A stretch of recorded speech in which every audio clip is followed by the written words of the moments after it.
Estamos viviendo en tiempos de angustia. Ahora el personal médico, enfermeras, residentes están en pánico. Y es que son 7 millones de infectados y cerca de 400.000 muertos, incluyendo al gremio médico.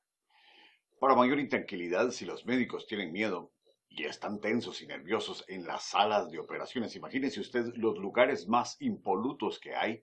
¿Qué podemos sentir usted y yo? La verdad es que hay muchas cosas que nos afligen en la vida.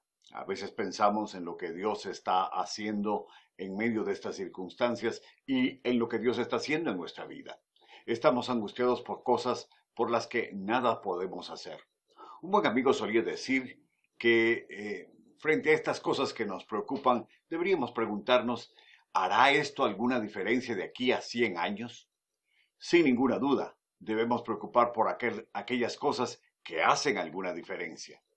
Vivimos en un mundo corrupto que es un poco más malo por lo que hacemos al prójimo y por lo que el prójimo nos hace a nosotros, por la palabra que violamos, por las acciones que escondemos, por los votos que rompemos. Y yo no tengo ninguna duda que parte de la culpa de esas cosas es mía. Pero ¿qué me está diciendo el Señor a mí sobre las cosas que sí hacen una diferencia en la vida mía y en la vida de los demás? ¿Quién es Él? ¿Qué espera Él de mí y para qué?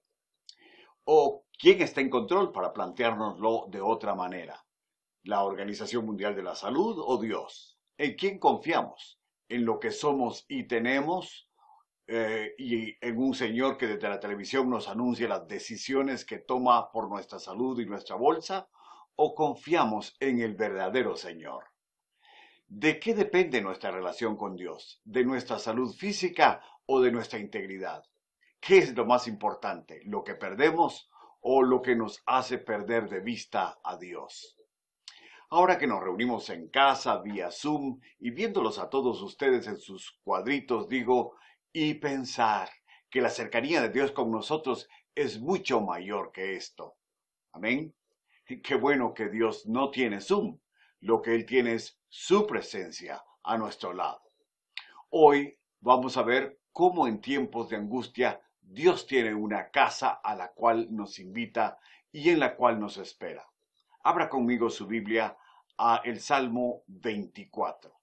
Y cuando usted lee el Salmo 24 una y otra vez, pronto empieza a encontrar que hay algo ahí que se nos está diciendo.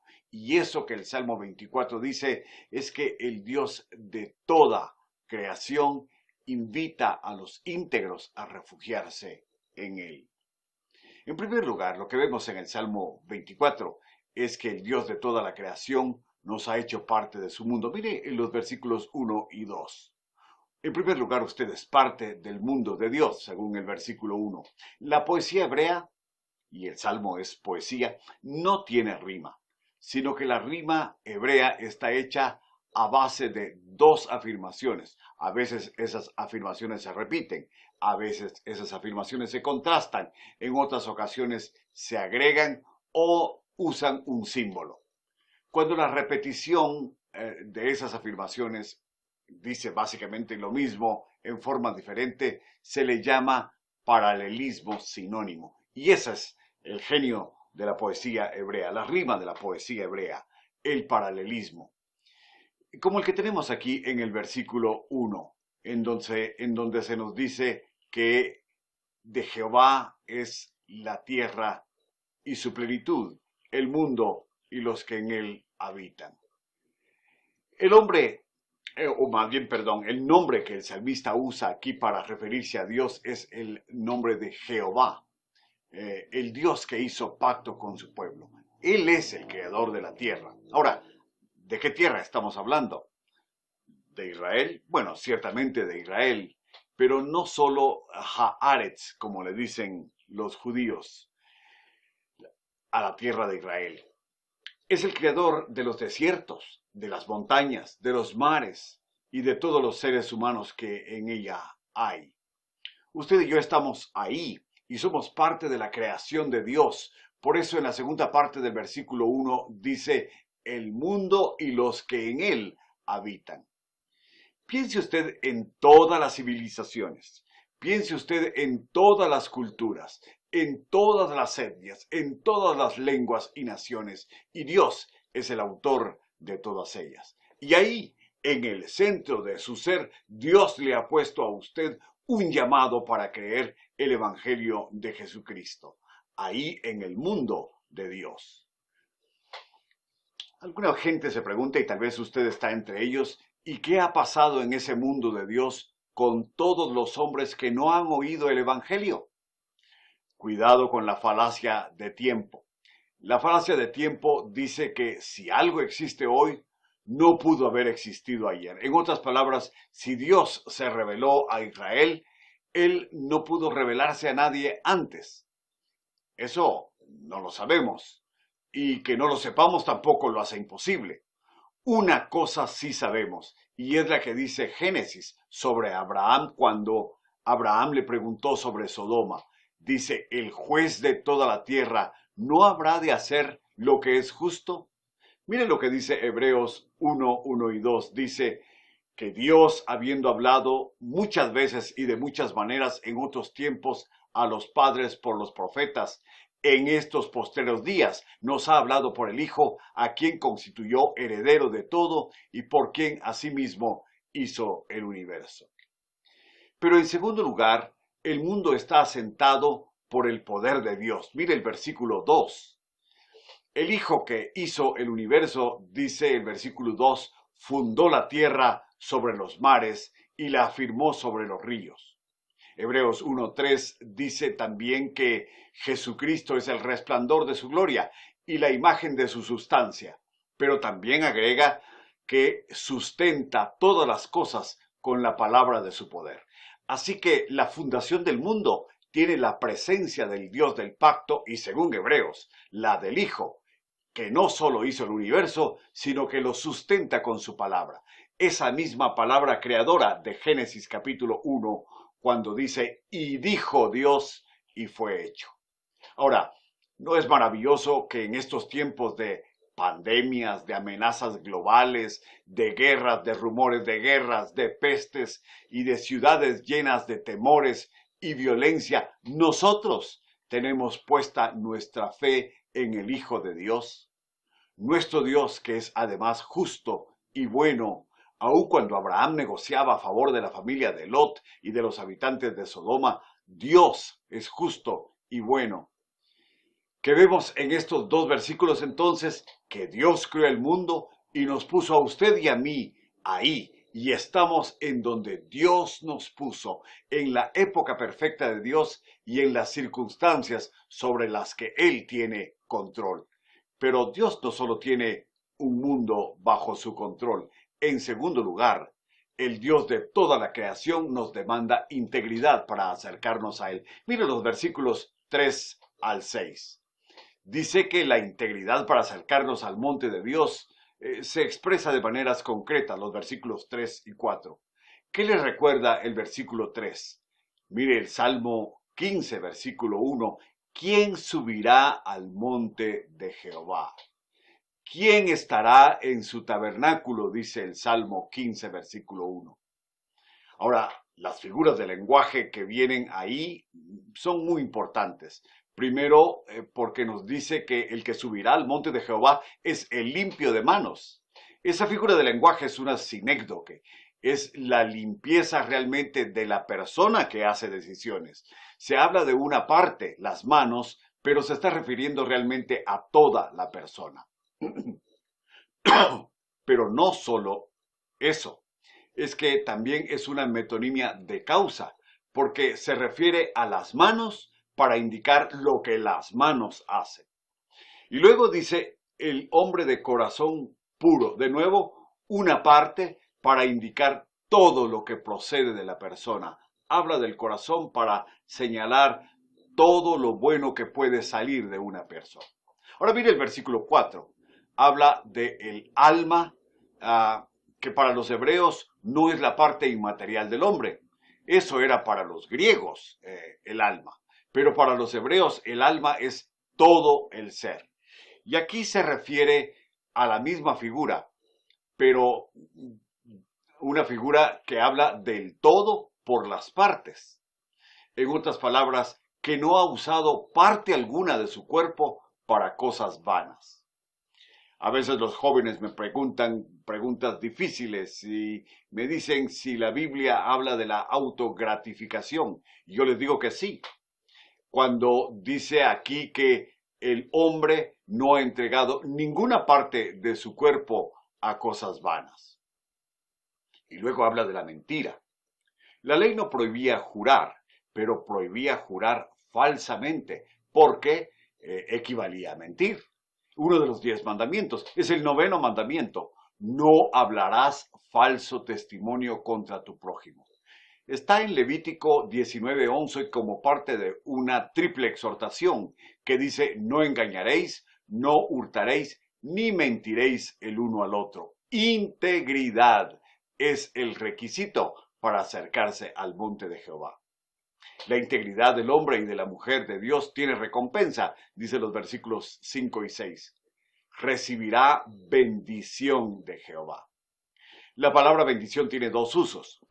Cuando se refiere al hombre, el hombre bendice, y cuando se refiere a Dios, cuando Dios bendice. En el caso del hombre, tiene que ver con hablar bien de Dios, por ejemplo, o decir bien del prójimo, desearle bien al ser humano. Pero en el caso de Dios es mucho más importante, porque ahí el deseo de Dios se materializa en beneficios para el ser humano. Dios no solo desea lo bueno para nosotros, sino que Él lo hace posible y lo hace seguro. Por eso aquí el hombre íntegro recibe las bondades de Dios sobre él.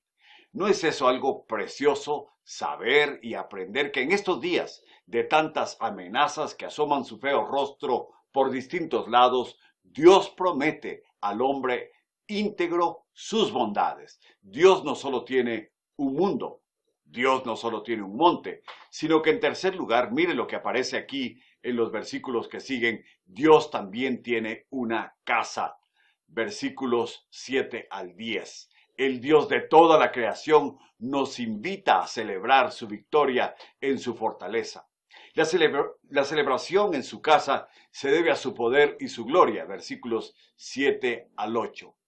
El lenguaje está repleto de figuras que indican majestad, victoria, fortaleza, y según la lección anterior, es a esa casa situada en su monte a la que Jehová está invitando al hombre íntegro. ¿Ha sido usted invitado a un acto en su honor? Algo así como cuando le celebran su cumpleaños. Pero la alegría aquí, la victoria, la majestad, la celebración son inimaginables. La palabra gloria aparece 5 veces en estos versículos. Literalmente, kabod o gloria se refiere al peso que tiene una persona, a su grandeza, es a su reputación. Es algo que no se puede describir. Y todo eso es lo que se dice aquí de Dios en este pasaje. Especialmente en el versículo 8, en donde se habla de su fuerza, de su valentía y de su poder. Nuestros traductores en Reina Valera no solo traducen, sino también interpretan, porque si bien algunos asignan todas estas características al rey David, los traductores ponen rey con mayúscula para indicarnos que es Dios quien está en juego y no un rey humano. Por eso se celebra su fuerza, su valentía, su poder. Y usted, querido hermano, está invitado a esa casa y a esa celebración. Pero en segundo lugar, la celebración en su casa se debe a su autoridad y a su gloria. Versículos 9 y 10. La misma pompa se repite en los versículos 9 y 10 con la majestad, la victoria y la gloria, pero ahora el peso cae en la autoridad del rey Jehová.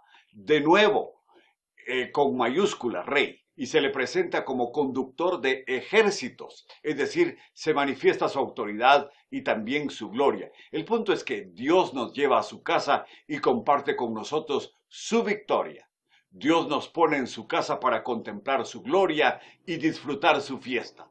Así que Dios no solo tiene un mundo, no solo tiene un monte, Dios además también tiene una casa en donde celebra su victoria y nos invita a nosotros a estar ahí en su casa y en esa celebración. ¿Qué hemos visto en conclusión en todo esto?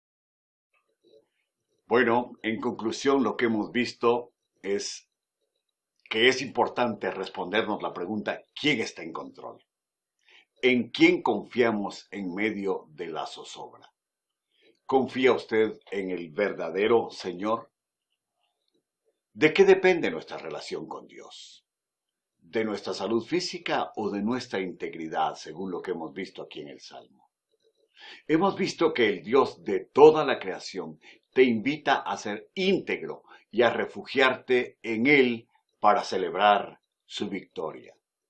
Hermanos, este es el momento de confiar en Dios y de seguir en nuestra lucha por mantener nuestra integridad en un mundo perverso y tan alejado de Dios.